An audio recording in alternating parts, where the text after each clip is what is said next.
शुरू अल्लाह का नाम लेकर जो बड़ा मेहरबान निहायत रहम वाला है। अलिफ लाम मीम। ये हिकमत की भरी हुई किताब की आयतें हैं, नेकुकारों के लिए हिदायत और रहमत। वो जो नमाज की पाबंदी करते और ज़कात देते हैं और वही हैं जो आखिरत का यकीन रखते हैं। यही अपने परवरदिगार की तरफ से हिदायत पर हैं और यही कामयाब हैं। और लोगों में बाज ऐसा है जो बेहुदा हिकायतें खरीदता है ताकि लोगों को बेसमझे अल्लाह के रास्ते से गुमराह करे और उससे हंसी करे। यही लोग हैं जिनको जलील करने वाला अजाब होगा। और जब उसको हमारी आयतें सुनाई जाती हैं तो अकड़ कर मुंह फेर लेता है, गोया उनको सुना ही नहीं, जैसे उसके कानों में सिकल है। तो उसको दर्द देने वाले अजाब की खुशखबरी सुना दो। जो लोग ईमान लाए और नेक काम करते रहे उनके लिए नेमत के बाग हैं, हमेशा उनमें रहेंगे। अल्लाह का वादा सच्चा है और वो गालिब है, हिकमत वाला है। उसी ने आसमानों को सुतूनों के बगैर पैदा किया जैसा कि तुम देखते हो, और जमीन में पहाड़ बनाकर रख दिए ताकि वो तुमको लेकर डोलने न लगे, और उसमें हर तरह के जानवर फैला दिए। और हम ही ने आसमान से पानी नाजिल किया, फिर उसमें हर किस्म की नफीस चीजें उगाई। ये तो अल्लाह की तख्लीक है। अब मुझे दिखाओ कि अल्लाह के सिवा जो हस्तियां हैं उन्होंने क्या पैदा किया है। हकीकत यह है कि ये जालिम खुली गुमराही में है। और हमने लुकमान को दानाई बख्शी कि अल्लाह का शुक्र करो, और जो शख्स शुक्र करता है तो अपने ही फायदे के लिए शुक्र करता है, और जो नाशुक्री करता है तो अल्लाह भी बेनियाज है, लायक हम्दो सना है। और उस वक्त को याद करो जब लुकमान ने अपने बेटे को नसीहत करते हुए कहा कि बेटा, अल्लाह के साथ शिर्क ना करना, शिर्क तो बड़ा भारी जुल्म है। और हमने इंसान को, जिसे उसकी माँ तकलीफ पर तकलीफ सहकर पेट में उठाए रखती है, फिर उसको दूध पिलाती है और आखिरकार 2 बरस में उसका दूध छुड़ाना होता है, मैंने ताकीद की है कि मेरा भी शुक्र करता रहे और अपने माँ बाप का भी, कि तुमको मेरी ही तरफ लौट कर आना है। और अगर वो दोनों तुझ पर जोर डालें कि तू मेरे साथ किसी ऐसी चीज को शरीक करे जिसका तुझे कुछ भी इल्म नहीं, तो उनका कहा ना मानना। हाँ, दुनिया के कामों में उनका अच्छी तरह साथ देना, और जो शख्स मेरी तरफ रुजू लाए उसके रास्ते पर चलना। फिर तुमको मेरी तरफ लौट कर आना है, तो जो काम तुम करते रहे हो सबसे तुमको आगाह कर दूंगा। लुकमान ने यह भी कहा कि बेटा, अगर कोई अमल चाहे राई के दाने के बराबर भी छोटा हो और हो भी किसी पत्थर के अंदर या आसमानों में मख्फी हो या जमीन में, अल्लाह उसको क़यामत के दिन ला मौजूद करेगा। कुछ शक नहीं कि अल्लाह बारीक बीन है, खबरदार है। बेटा, नमाज की पाबंदी रखना और लोगों को अच्छे कामों के करने का मशवरा देते रहना, बुरी बातों से मना करते रहना, और जो मुसीबत तुझ पर वाक़े हो उस पर सब्र करना। बेशक ये बड़ी हिम्मत के काम है।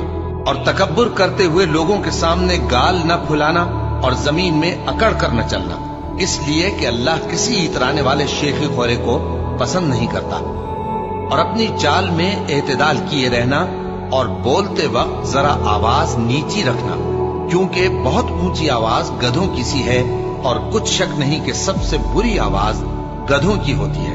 क्या तुमने नहीं देखा कि जो कुछ आसमानों में और जो कुछ जमीन में है, सबको अल्लाह ने तुम्हारे काबू में कर दिया है, और तुम पर अपनी जाहिरी और बातिनी नेमतें पूरी कर दी हैं। और बाज लोग ऐसे हैं कि अल्लाह के बारे में झगड़ते हैं, न इल्म रखते हैं और न हिदायत और न किताब रोशन। और जब उनसे कहा जाता है कि जो किताब अल्लाह ने नाजिल फरमाई है उसकी पैरवी करो, तो कहते हैं कि हम तो उसी की पैरवी करेंगे जिस पर हमने अपने बाप दादों को पाया। भला अगरचे शैतान उनको दोज़ख के अजाब की तरफ बुलाता हो तब भी। और जो शख्स अपने आप को अल्लाह का फर्मा बरदार कर दे और नेकुकार भी हो, तो उसने मजबूत कड़ा थाम लिया। और सब कामों का अंजाम अल्लाह ही की तरफ है। और जो कुफ्र करे तो उसका कुफ्र तुम्हें गमनाक ना कर दे। उनको हमारी तरफ लौट कर आना है, फिर जो काम वो किया करते थे हम उनको जता देंगे। बेशक अल्लाह दिलों की बातों से भी वाकिफ है। हम उनको थोड़ा सा फायदा पहुंचाएंगे, फिर अजाब शदीद की तरफ मजबूर करके ले जाएंगे। और अगर तुम उनसे पूछो कि आसमानों और जमीन को किसने पैदा किया, तो बोल उठेंगे कि अल्लाह ने। कह दो कि अल्लाह का शुक्र है, लेकिन उनमें अक्सर समझ नहीं रखते। जो कुछ आसमानों और जमीन में है सब अल्लाह ही का है। बेशक अल्लाह बेनियाज है, लायक हम्दो सना है। اور اگر یوں ہو کہ زمین میں جتنے درخت ہیں سب کے سب قلم ہو اور سمندر کا تمام پانی سیاہی ہو اور اس کے بعد 7 سمندر اور سیاہی ہو جائیں تو اللہ کی باتیں یعنی اس کی صفتیں ختم نہ ہوں۔ بے شک اللہ غالب ہے، حکمت والا ہے۔ اللہ کو تمہارا پیدا کرنا اور جلا اٹھانا ایک شخص کے پیدا کرنے اور جلا اٹھانے کی طرح ہے۔ بے شک اللہ سننے والا ہے، دیکھنے والا ہے۔ کیا تم نے نہیں دیکھا کہ اللہ ہی رات کو دن میں داخل کرتا ہے اور دن کو رات میں داخل کرتا ہے، اور اسی نے سورج اور چاند کو کام میں لگا رکھا ہے، ہر ایک وقت مقرر تک چل رہا ہے، اور یہ کہ اللہ تمہارے سب اعمال سے خبردار ہے۔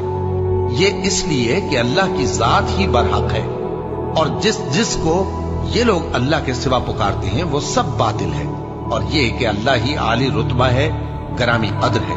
کیا تم نے نہیں دیکھا کہ اللہ ہی کی مہربانی سے کشتیاں سمندر میں چلتی ہیں تاکہ وہ تم کو اپنی کچھ نشانیاں دکھائے؟ بے شک اس میں ہر صبر کرنے والے، شکر کرنے والے کے لیے نشانیاں ہیں۔ اور جب ان پر سمندر کی لہریں سائبانوں کی طرح چھا جاتی ہیں تو اللہ کو پکارنے اور خالص اس کی عبادت کرنے لگتے ہیں، پھر جب وہ ان کو نجات دے کر خشکی پر پہنچا دیتا ہے تو چند ہی لوگ انصاف پر قائم رہتے ہیں، اور ہماری نشانیوں سے وہی انکار کرتے ہیں جو عہد شکن ہیں، ناشکرے ہیں۔ لوگو اپنے پروردگار سے ڈرو اور اس دن کا خوف کرو کہ نہ تو باپ اپنے بیٹے کے کچھ کام آئے اور نہ بیٹا باپ کے کچھ کام آ سکے۔ بے شک اللہ کا وعدہ سچا ہے، بس دنیا کی زندگی تم کو دھوکے میں نہ ڈال دے، اور نہ وہ بڑا فریب دینے والا شیطان تمہیں اللہ کے بارے میں کسی طرح کا فریب دے۔ اللہ ہی کو قیامت کا علم ہے، اور وہی مے برساتا ہے، اور وہی حاملہ کے پیٹ کی چیزوں کو جانتا ہے، اور کوئی شخص نہیں جانتا کہ وہ کل کیا کام کرے گا، اور کوئی شخص نہیں جانتا کہ کس سرزمین میں اسے موت آئے گی۔ بے شک اللہ ہی جاننے والا ہے اور خبردار ہے۔